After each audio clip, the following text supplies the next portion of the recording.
fast forward to the next morning, we go out to get in our van, and we had a tour van with a trailer attached with all of our equipment, and the whole thing was gone.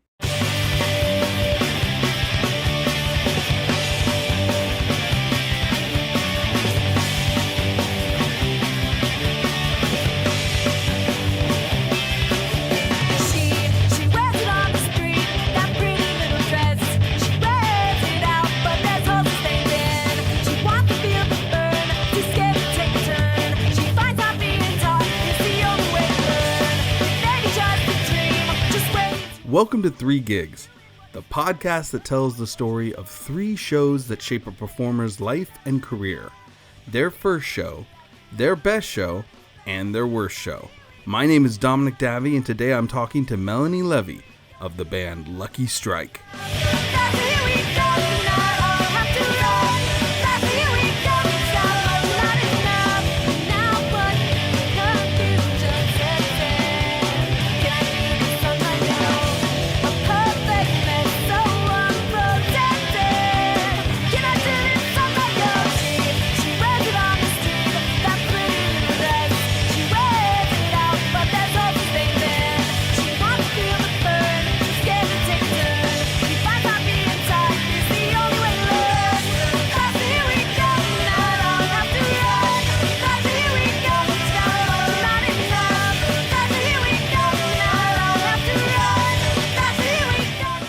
Formed in 1996 in Sacramento, California, Luckie Strike came together around vocalist Mel Levy and guitarist Kevin Sir, though he went by Bubba back then, shared history of social rejection growing up. They were accompanied by bassist Andrew Dre Gallardo and drummer Liz Beetleman, and began to perform and tour religiously, building up a dedicated following rather quickly in the late 90s. They partnered with indie label Pork and Beans Records, and that was created by Southern California ska band Meal Ticket. And they released the debut album Geekcore in 1997. They toured non-stop across the United States in support of that record, and then partnering with Tomato Head Records, the indie label started by Chuck Phelps, the drummer of Skank and Pickle, to release the Have You Seen Me 7-inch in 1999 and the Future Is Turning EP in 2000. The band then released the Mercury Project LP in 2001 with the label Fast Music. But tragedy would strike while the band was on tour, and they would be robbed of their van and all of their gear. But the scene rallied around them, and the band was able to raise the money to purchase new instruments. The band would go on to release a self-titled EP on their own before finally breaking up in 2001. Now, does that sound intense? A little packed? Well, it was, and I should know I was there. I met Luckie Strike not long after they got together while I was playing in a rap rock ska band called Headboard. I know, long story. We would trade shows back and forth between Sacramento and Petaluma, and they were there when I quit Headboard, and they were there when I started Tsunami Bomb. The very first 2 shows Tsunami Bomb ever played was with them in Modesto, and then the second one in Petaluma, California in 1998. And they took Tsunami Bomb on its first tour ever through the Southwest in 1999. They also introduced us to Chuck from Tomato Head Records, who would release our first EP, The Invasion from Within. And when we needed a new guitarist back in the year 2000, they recommended their guitar tech that they had met in Texas, Mike Griffin, who would become our guitarist for the next 4 years. So to say the bands were close would be an understatement. We learned a lot from this band. And they were intense. They worked harder than any band I have ever met, before or since. I don't care how hard you think your band worked. Luckie Strike worked harder.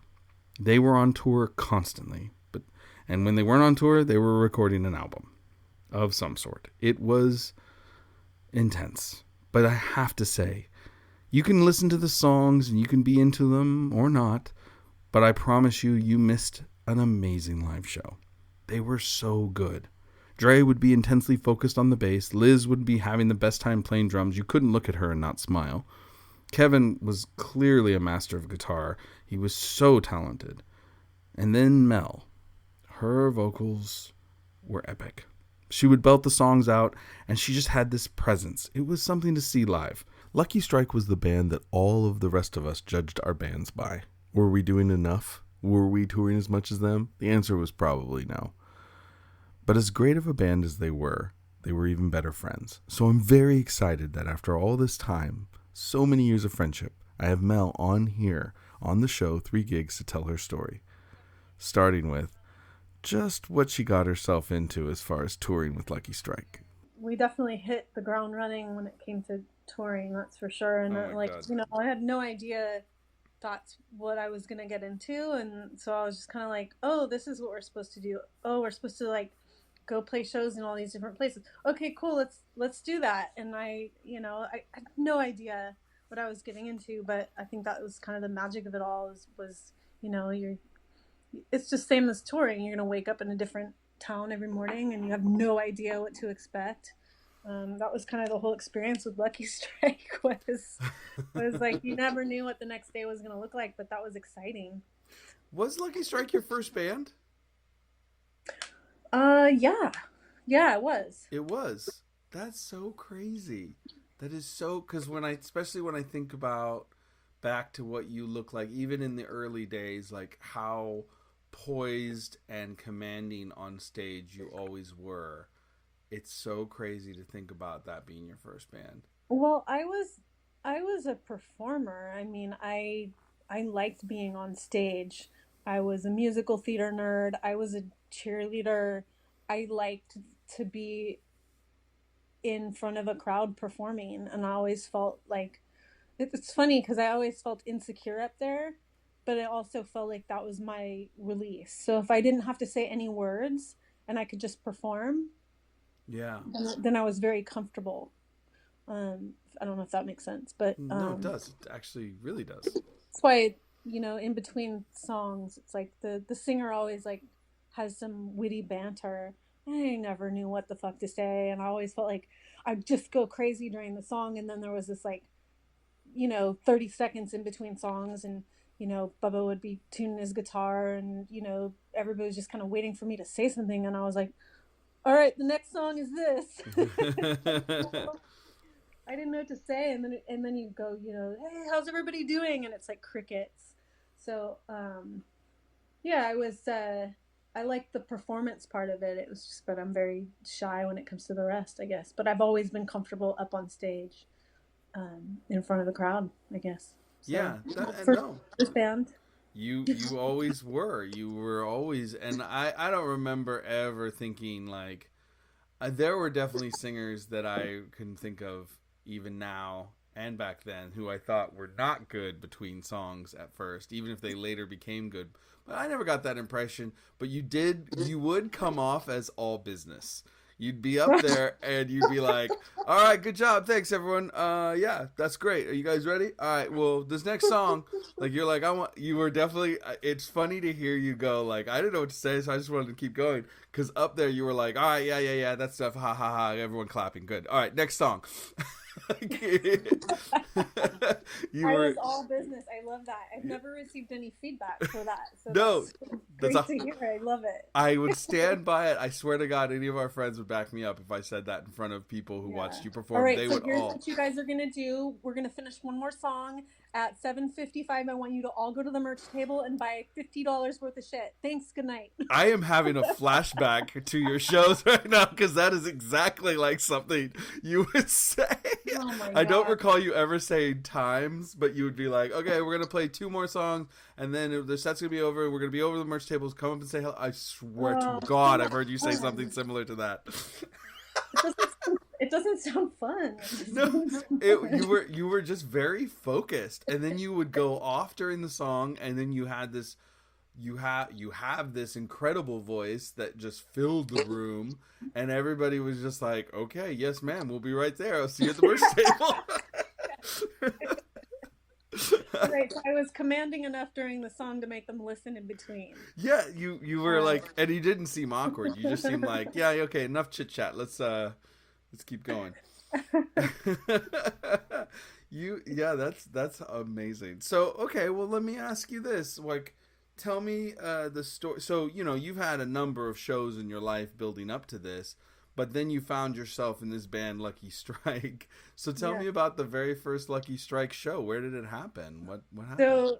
So I'm trying to think back on the first Lucky Strike show, and there's actually 2 shows. And I think they're both worthy of speaking to, for very different reasons. So the first one was Andre, our bass player. I think, and maybe I'm getting this wrong, and I apologize if I have the details wrong, but still a good story. Had a friend or a family member or a cousin who worked at a yogurt shop in Elk Grove, which is a suburb of Sacramento. And I guess they were like, yeah, you can come play at the yogurt shop. And we're like, okay, cool, because we just wanted to play a show. So I don't think it was like 4 in the afternoon. It might have been the middle of the day. And we brought all our equipment, and we didn't actually set up inside the yogurt shop, but in front of it. And I do recall it was like a strip mall. Oh my God. So cars pulling in and out, people going into like the Lucky's next door to go shopping or whatever. And we set up in front of the yogurt shop and played a show. And I think we probably got through a few songs before it got shut down. Right. Very early we were getting shut down by I was gonna say that is just begging to get shut down, like in a strip mall. Like I feel like there's like a barber shop next door going, what the hell is happening over there? I think we were just dying to play some of these songs that we've been practicing. Mm-hmm. And then another first show that I remember, I don't remember details about it as much, but there's a band from Sacramento called Willhaven. And Yeah. I don't know if you've heard of Willhaven, but I mean, those guys are amazing musicians and are playing a brand of music that's so different from what we were playing. I don't even know what you would call that style of music, but a very like hard metal edge kind of fucking just awesome screaming, really intense, good stuff. And we were friends with those guys, or maybe Kevin was friends with those guys. I don't remember. But they were like, yeah, we'll get you guys on a Willhaven show. And we're like, cool, because Willhaven was pretty big in Sacramento. And so we're like, cool, we're going to play with Willhaven. And I mean, I think the crowd was into it, but I at the same time think that they were like, wait, what? What's happening? Because we're like this like poppy, happy, nerdy kind of music. And then, Willhaven was this like dark, hard, I don't know how to describe it, but now that I look back at it, we could really play with any kind of band and fit in, which was really cool. So we could play with like a metal or hardcore, street punk, pop, whatever. Like we could play with all those bands, and for some reason, we were accepted. But that was a scary time to play a show in front of a bunch of Willhaven fans, because they were scary. I mean, I'm sure they're all really nice people. At the time, I'd never been immersed in a crowd like that, so it was very intimidating.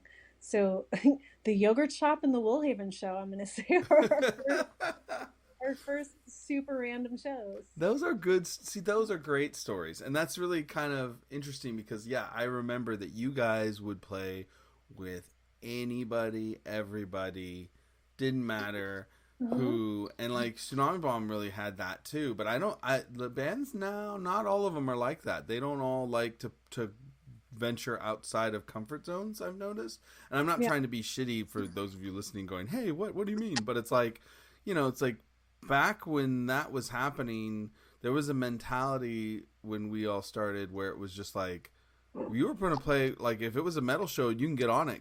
If you can play with ska bands, great. They're all, each of them invite one person, you got a sold out show. Like you would just play with whoever you could. You were just playing shows and you just tried to take the crowd. Sometimes it would work, sometimes it wouldn't, but you guys definitely embodied that for sure. That was always a trip, and I learned a lot. I learned a lot from that too. We'd play with these punk bands, and these guys just like, they just looked so scary, and they were so punk rock, and their leather jackets and their patches and their mohawks, and then we would meet them, and I'd be like, oh my God, these are like the sweetest, most compassionate people I've ever met in my life. And so, yeah, like the old adage says, you can't judge a book by its cover. And I know that's like a super cliched thing to say, but it's so true, because we would play with all these different styles of music, and the way that people presented themselves on stage by the way they looked and they dressed and they performed, you would never know until you meet them backstage, and we're all just doing the same shit. Mm-hmm. We're all just trying to sell t-shirts and play music in front of our friends, and that's all we wanted. So it didn't matter what kind of style of music you played. We were just all in it for the same reasons. We just love the music. It's so funny you said, because I mean, do you remember how we met? I mean, I think so, but you're gonna have to remind me, because I might have a different story than well, I'm only bringing this up because this is like, I was in a ridiculous band, a rap. You were in Headboard. Yeah, I was in Headboard, which is like a rap, pop, rock, ska, crazy mishmash. Uh-huh. And you played with us.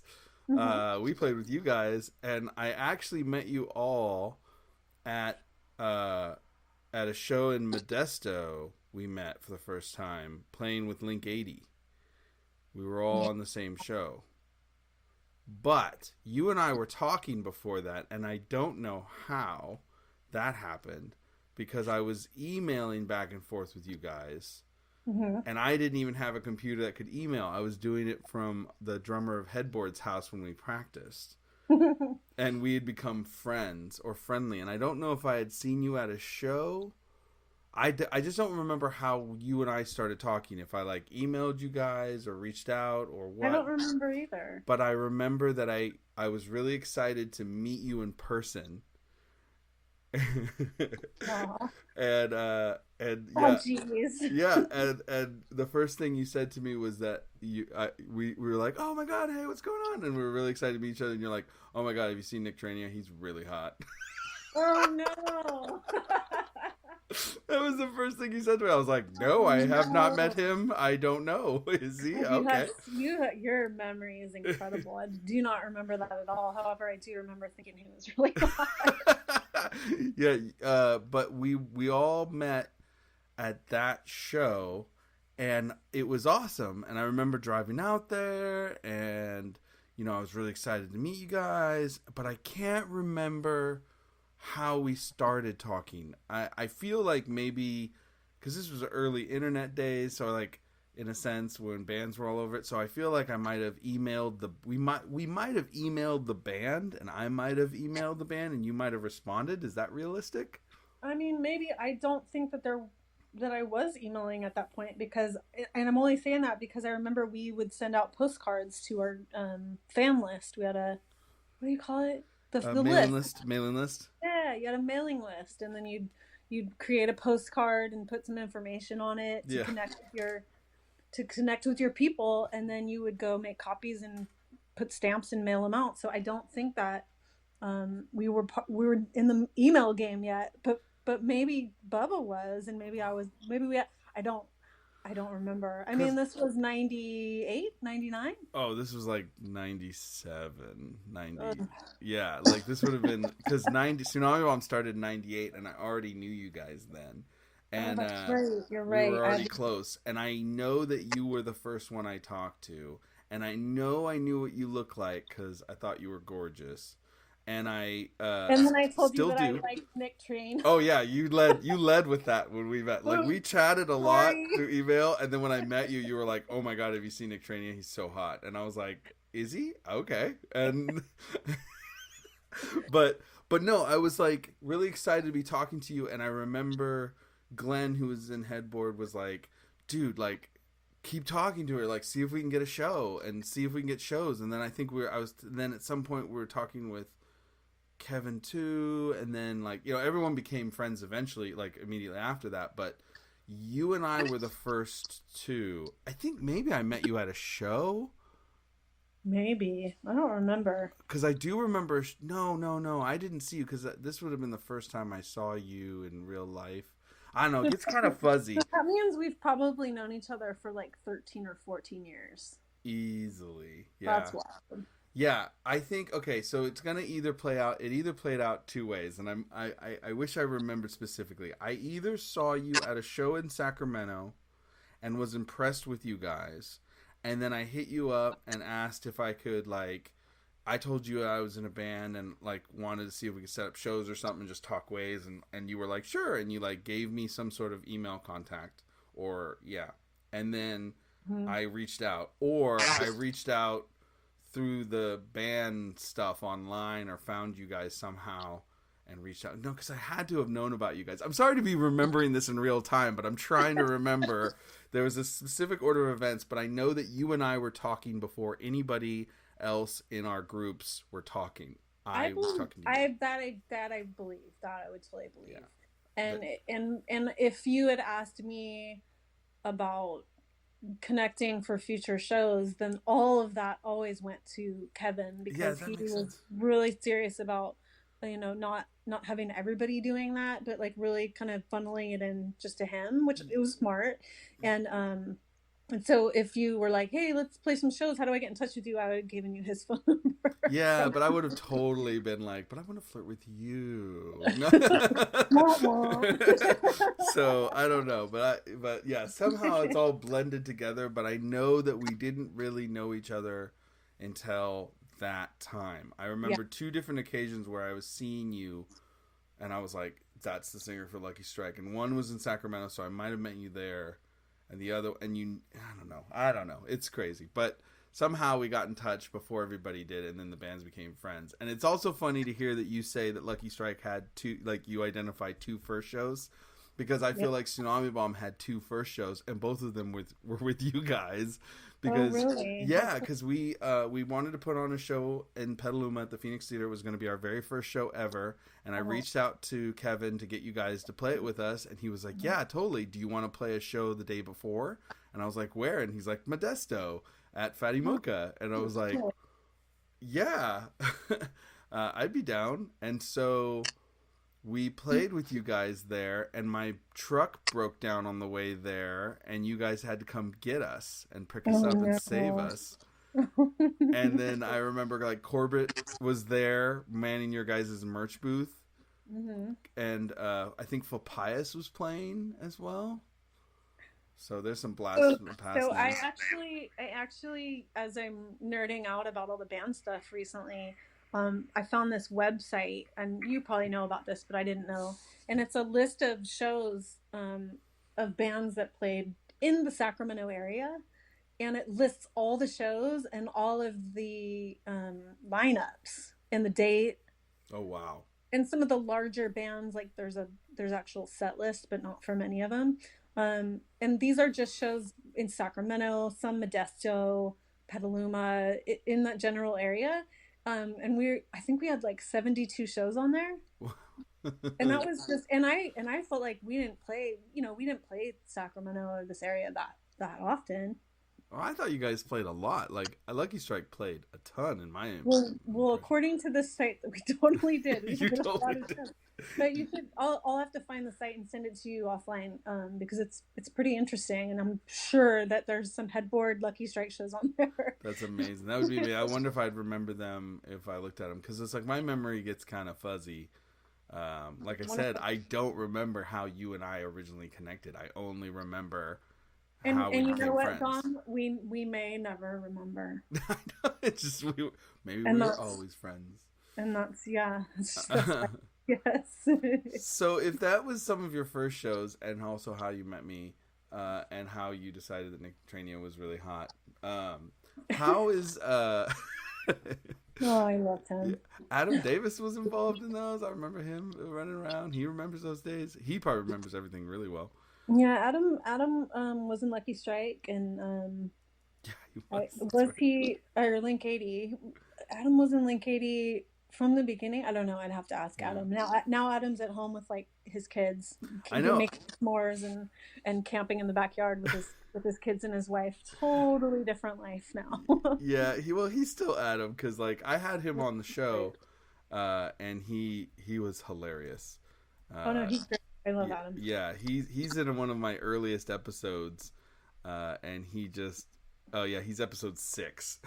I'll So have to go back and listen to it. yeah, it's worth listening to because Yeah, you're his right. last story is really amazing. But yeah, well, okay. So if that's how Lucky Strike got started, let me ask you this: what's a moment in that you remember, or a series of moments where that were just amazing, like unforgettable? Like this was a kind of moment of like you're going like, this is why I do it. This is why I work so hard at this. I love it.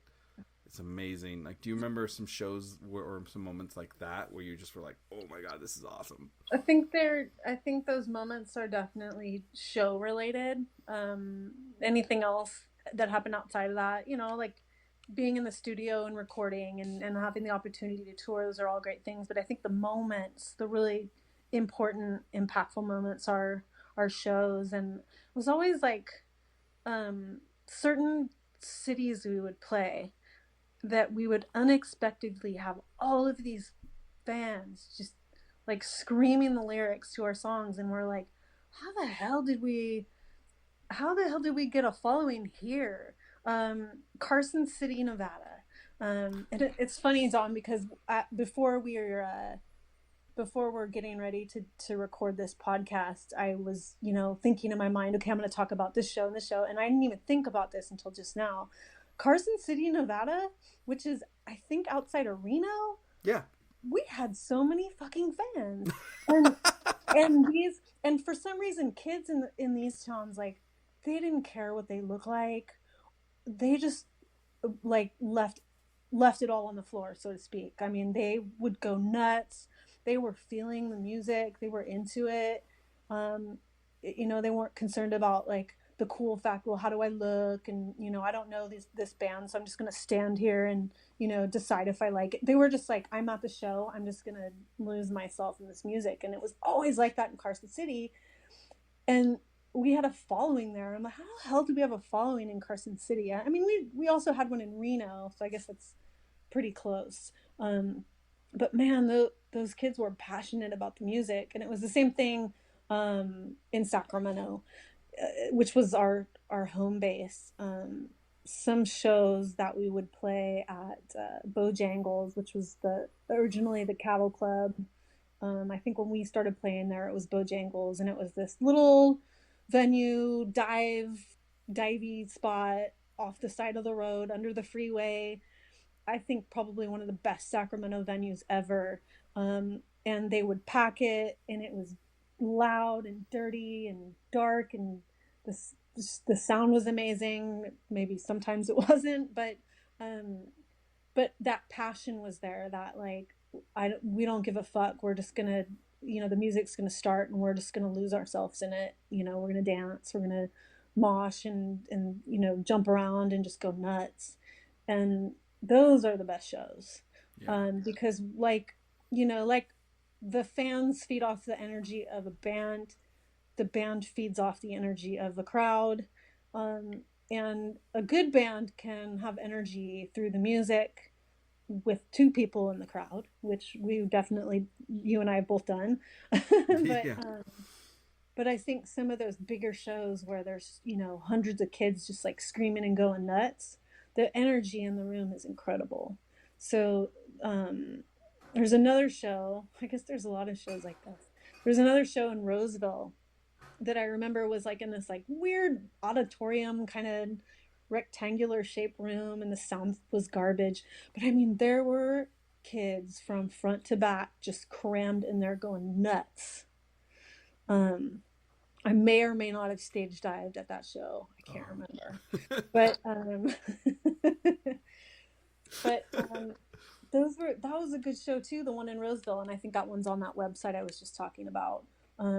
In terms of just like the energy, the crowd being big, because we played Warped Tour, and it's like, there's like a lot of people at Warped Tour, and like that's cool. You're like playing a festival with like a lot of cool, well-known bands. But it's like the smaller shows where the kids are packed in there, maybe a couple hundred people just losing their fucking minds. Those are the important shows. Those are the best shows. I totally agree. Those are the moments that really carry it over. And I think that's one thing also I think it's all in all music forms, but definitely in punk rock and the punk rock scene, like the crowd's energy really does make the show more than people realize. You know, it's not a show where, like, there's some scenes where you can sit there and play music and everyone can just stand stock still and be totally quiet and then politely clap, and it's awesome. Or they ignore you and they're just dancing. You know, it depends on the scenes. But in punk rock, you really, to really feel the magic of it, it is all the crowd and how much energy they are willing to put out and to go off. It's like it's more important than even the band, in a sense. Well, I mean, and we were always going to bring energy. So it was it was like the shows, because we would bring energy to a bowling alley show that had 3 people. And we'd bring the same energy to that show as we'd bring to the, you know, show in front of 500 people in Florida or something like that. But yeah, it definitely makes a difference when the crowd is feeling it and vibing with you, and, you know, kind of losing their minds as you lose yours too. That just feels good. It's so crazy. Yeah, I mean, it's your guys' approach to your shows was a huge influence on Tsunami Bomb. Like we all watched you, especially Courtney and I, a lot, and, you know, taking in on how you guys approach stuff. And, like, I mean, just so people know, like, the very first tour Tsunami Bomb ever went on was with Luckie Strike. So, I remember that. Yeah, the first 2 shows we ever played were with Luckie Strike. You know, it's like, so It's interesting how much we learned from you guys, and how many of the way you guys approach things became the DNA of my band as well, because you guys set such an example. You were ferocious on stage. You guys were very, very dedicated to your craft. You practiced so hard. You definitely saw it. You guys were, you know, everybody I never saw you guys play. I've seen you tell me you played a sloppy show, but I have never seen a sloppy Lucky Strike show. Like, I've seen you guys be bummed on your set, but I've been like, I don't know why. Is there a part of the podcast where you talk about the sloppiest show? You know, I should totally add that. I should add the sloppiest show story. God. If you got it, you could throw it in as a bonus right now if you remember. If you remember a show where things were just sloppy. I mean, yeah. Because, like, I wouldn't say, because, I mean, it always seemed like you, Kevin, Liz, and Andre were just, like, really on point. It was always like, oh man, like, we gotta be. I think we played a sloppy show. There was a sloppy show, and I say sloppy, in other words, I'm really, really drunk, besides Liz, because Liz doesn't drink. And poor Liz, God bless her. But we had a show. No, we had a show in Florida, and nobody came, and it was at a bar, and we were like, dude, why the fuck did we book, like, why did our booking agent book this venue? Like, it's just so stupid. Like, why are we even playing here? Like, should we even play? And we're like, yeah, let's play. And we got hammered, and there was nobody there. Like, it was like a bar. It was like a bar on, like, a Tuesday night that nobody goes to. It was just completely dead. And then you have this, like, really loud, crazy band playing. And we all got shit-faced drunk and started playing music. And really, it was kind of like a big fuck you, like, this is dumb, like, fuck this place, fuck the promoter, fuck everyone. And I'm pretty sure they cut us off after, like, about 3 or 4 songs. I doubt we were able to finish that. It's so funny because now I picture because I remember your band dynamic, like, especially Liz, if you are all wasted and up there playing, I could just see her go, like, even cheerily going, like, this is terrible. We're crashing into the mountain here. Like, this is, like, I could just see Liz's, like, way of, like, she always had an upbeat, even when she was bummed out, she'd have, like, this kind of upbeat way of saying it. Like, this is terrible. I'm having a terrible time. And watching you guys just go, fuck it. I don't care what you guys say. But really, like, you know, you guys were 90% of the time, I'd say you guys were a little bit more laser focused, because we weren't sloppy unless it was like, this isn't really happening, and this isn't really, and, like, now, you know, we're at the point where this is like a waste of time. We shouldn't have even brought our equipment in here. There's like literally not a single person in this bar, so it's like Right. band practice, Right. and we have drink tickets. So let's have a good time. Yeah, I mean, you guys were definitely, yeah, because Kevin's guitar playing was exceptional. Liz was a great drummer. Dre was a great bassist. Your vocals were over the top. It was really hard. I never really witnessed a bad Lucky Strike show. I witnessed you guys telling me that you felt like you did bad, but I'd be like, what?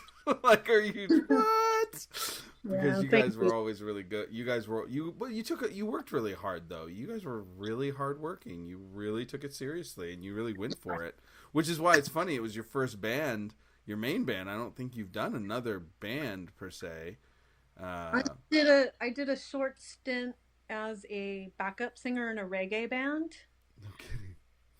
So I always had this, before I was the lead singer, I always just wanted to be a backup singer. I wanted to be one of two or three girls in the background singing the harmonies. Okay. And I really always wanted to do that. And when I grew up and when I was a kid, I would always listen to music and sing the harmony with the singer. And so I always had an admiration for backup singers, and just that's what I wanted to do. So I got to live that out in this reggae band called the Black Nature Band. Okay.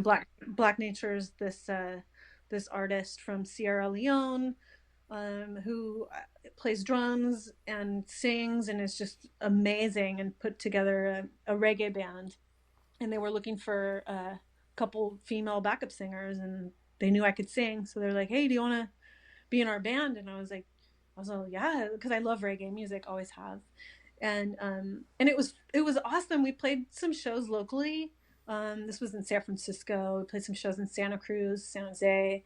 And then about a year in, they were like, "All right, we're gonna start touring." And I was like, "All right, I'm out," because You're like, because nope. because I was like, I liked doing it because it was more of a hobby.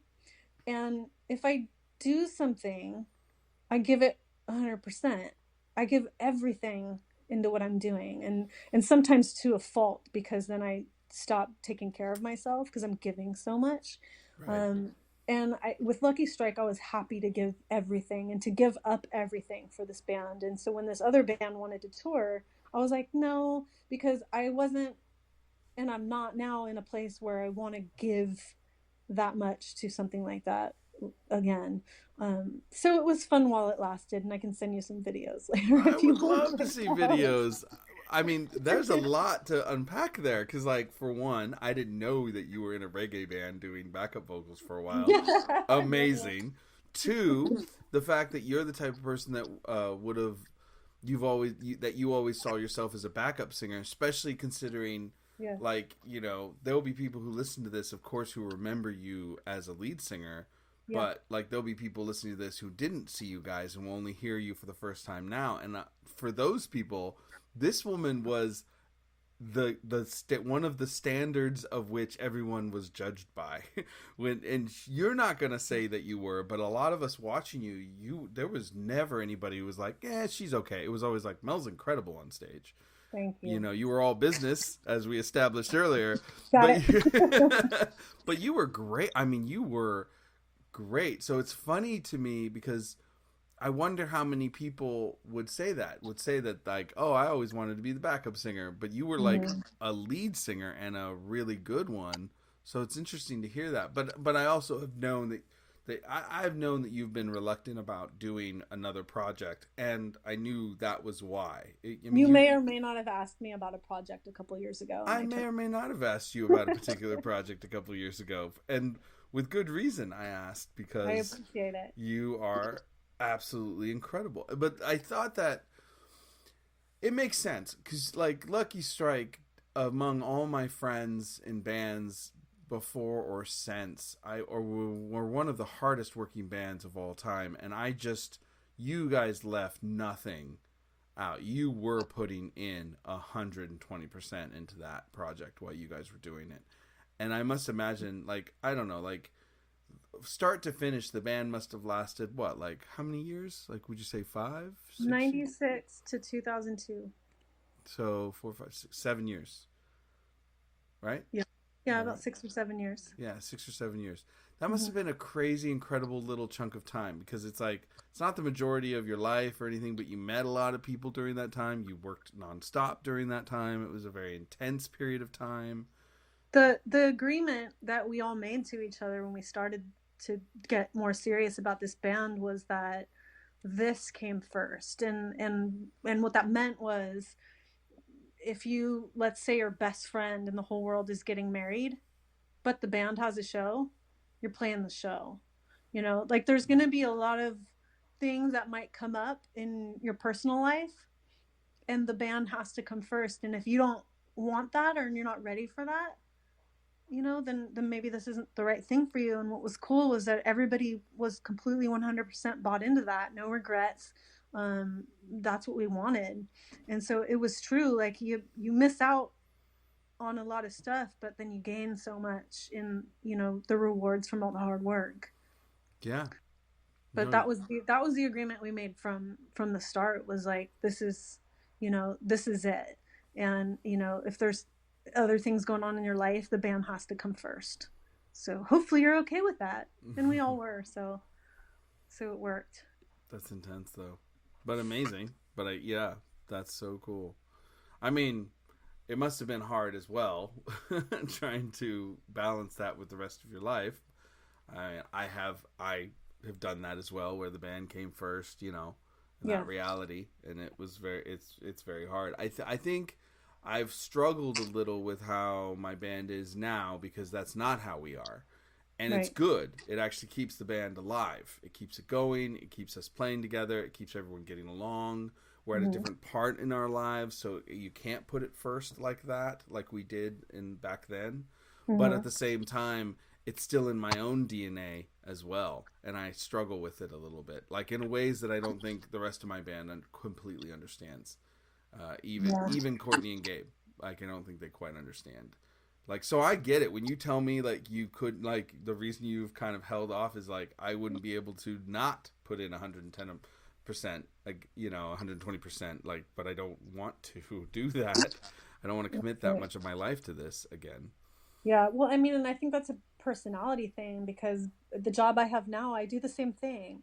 I give so much, and I try to give everything I've got. And there are times when I'm like, oh my God, I haven't given myself a hug. I haven't taken care of myself for, a couple weeks, and it's starting to wear on me. Right. So I think that's a personality thing, which can be a curse or a blessing, but I take it as it comes. Try to take breaks and love yourself and give yourself some rest when you're the type of person that just wants to give all the time. It can be tiring. Yeah, no, it can be. And I think it is better to find a little bit of a balance if you can, and to really work for that. I think it's worth that effort for people for the long run and the long haul, to, whatever your passion is, but also to balance it with a little bit of. But when you're 23 years old, and you're working at a record store, and it doesn't really matter if you have a place to live, because you can just sleep on someone's couch when you get back. Right. It's a different situation, which is great, and I'm so glad I got to live that experience. Yeah. Because you really did feel in control of your own destiny at that point. You did. That's an interesting way of putting it, because I never thought of that, but I guess I did feel very in control of things and of myself. And in some ways, I felt more lost in the wake of that time period, because things aren't as certain, and rightly so. They shouldn't be necessarily. They aren't as certain. I mean, if you think about it, like what we're going through now with this coronavirus and the shelter in place, and I think I've been talking to my old bandmates about this, and it was Kevin that actually said, that put it into perspective, because we've all been thinking about our band days and listening to some of the music that we used to listen to when we'd drive all night to our next show on tour. And he said, that because we were free, like right now, we're not free. A lot of us feel like we're locked up in our houses and we don't know what's going to happen tomorrow. And we're, there's a lot of uncertainty in our world right now. And when we were on tour driving from, Tennessee to Jacksonville, Florida, like, you're completely free. Yep. And you're in control of everything at that point. So it's no wonder that we're reaching for that feeling right now. That's really beautifully put and makes a lot of sense in a way that I haven't quite thought of it before. Yeah, we had a conversation. Well, the band has kind of, I guess, a Facebook Messenger group chat or something like that. Mm-hmm.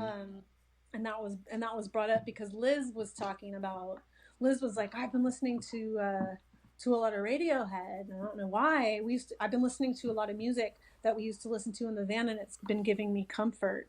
And that's what Kevin said. He said, yeah, because we were free, we were in control of our own destiny. That feeling that we had when we were on the road, that felt really good, and we all kind of need that right now. And I was like, and you're right, that is beautiful, and I can't take full credit for it. But it's and good. I won't. But it's very, very true. And again, like, thinking back to all these memories, we did have that freedom and that control that we don't feel necessarily that we have now. Right. Oh, Luckie Strike, still being a mentor to me even after all this time. That you guys have come up with an observation on things that suddenly puts things in perspective. That's so Luckie Strike of all of you. It's like you never left. You're like little Buddhas. That's great. All right. So that all said, which is great. I love the segues in this conversation. It's perfect. Yeah. Thank you. If that was some of the best shows then, and we kind of covered that and the best and those feelings and those times, what would be a good description of a time when you were just like, I am so over this? And do you have like some music you can play that's like dun dun dun? I could add it. I start talking. All right, let me just preface this by saying that I mean no harm, or I'm not sure what the word I'm looking for is. Like, I don't want to talk shit about Orange County. You know what? Just so before you go, if you're listening to the podcast and listen, you're going to find out that there are places that get unfortunately saddled with some bands just don't do well in certain places, or things just don't go well in certain places. I love Houston, Texas, but Houston, Texas has come up a lot in this podcast for bands going, oh my God, this one time in Houston, it was so bad. Well, I mean, Houston's the town. Houston's the city where someone stole our tour van and our trailer. God. That's right. I brought that up with Houston's on the shit list. That was brought up completely without any sort of intent of lead in to that being where that happened. I did not remember that. I mean, of course I remember that happened, but I forgot that it was Houston, Texas.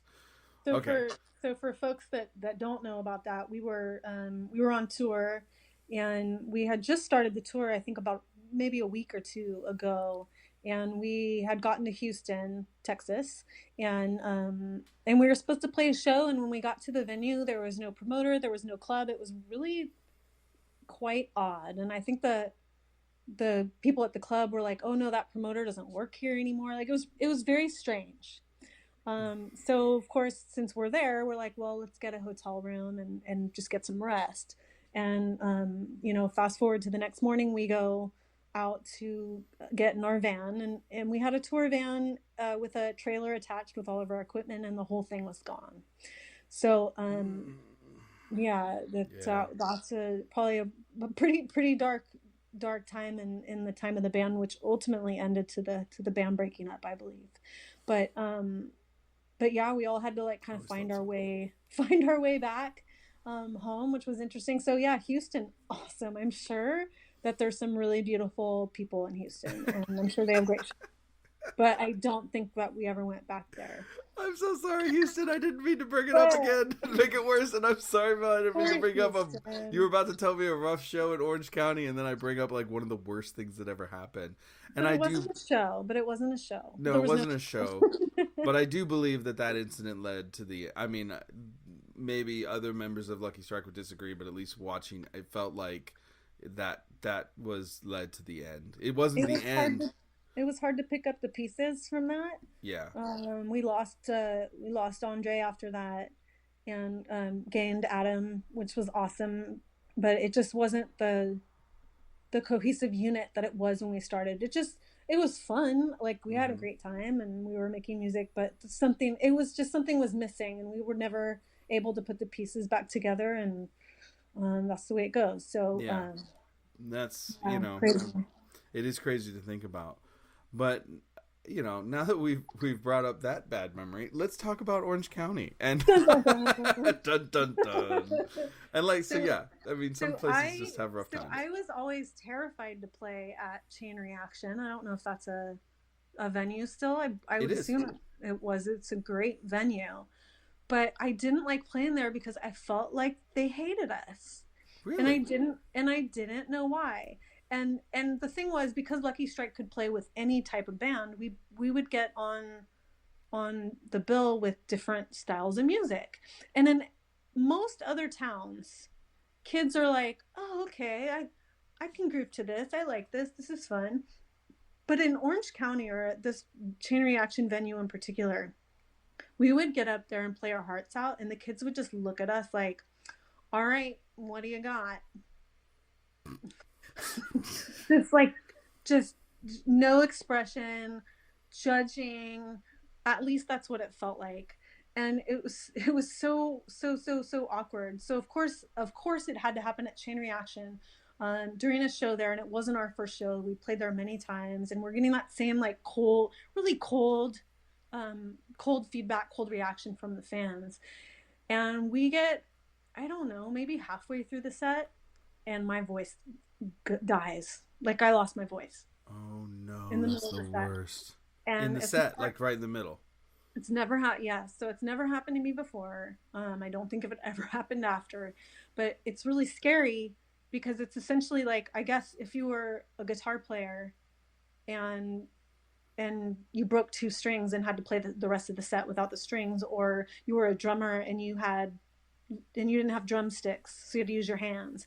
That's kind of what it's like for a singer to lose their voice in the middle of the set. So I know that Kevin and Andre kind of picked up the slack and were singing a little bit, and I don't recall if we may have ended the set short, but I mean, it was, so not only are the kids staring at us like, fuck you guys suck, or at least that's what it felt like, but now I have no voice. Now I can't sing.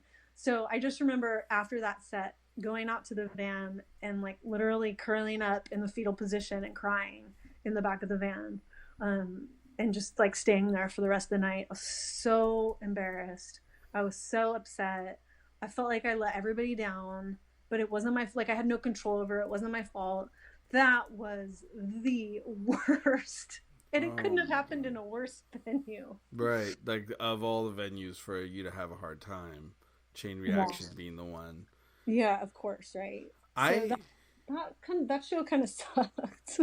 In every band I have ever been in, I have had a moment with a singer of mine where they lost their voice and they were in tears.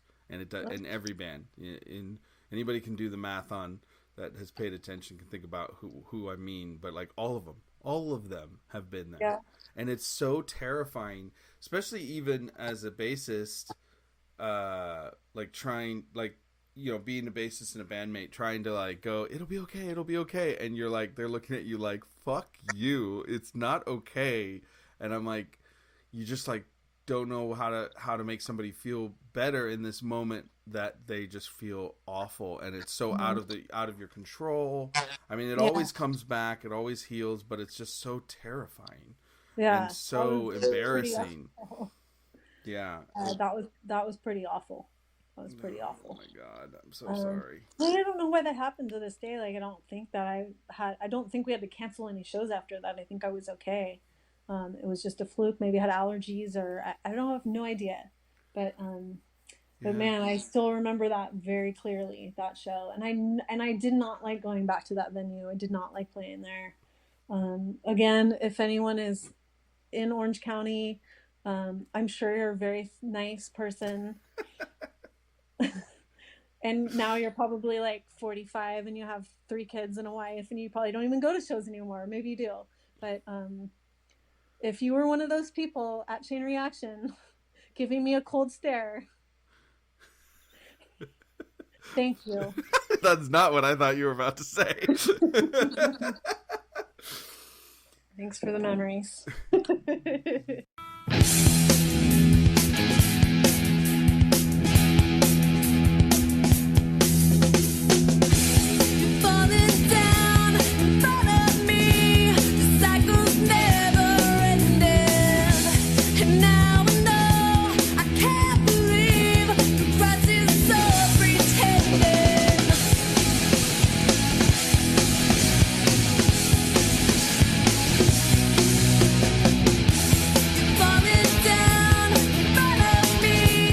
You've been listening to Mel Levy from the band Luckie Strike. If you want to find out more about Luckie Strike, well, they broke up a long time ago. But you can find a Facebook page at facebook.com/Luckie Strike Official. That's spelled LuckieStrikeOffical. You can also hear the Mercury Project album on Spotify and Apple Music. If you want to find out more about 3 Gigs Podcast, you can find us at 3gigspodcast.com and on any social media platform by just searching 3 Gigs Podcast. And if you're listening to the show through Apple Podcasts, please consider doing me a favor and rating and reviewing the podcast. 5-star reviews would be amazing. However, if everyone listening could tell one person that you think would like to hear the stories from the show, that would do more than anything else for me. I would really appreciate it, so please let somebody know about the show, at least one person that you think would enjoy it. It means a lot. Now, we open the show with New Dress by Luckie Strike off the compilation Disarming Violence from 2000. It's online. You can hear it on any streaming service. And we're ending with Routine off of the Mercury Project LP out on Fast Music. I have to say, hearing their songs really takes me back, so I hope you get a kick out of hearing them too. Thank you so much for listening, everyone, and I'll see you next time.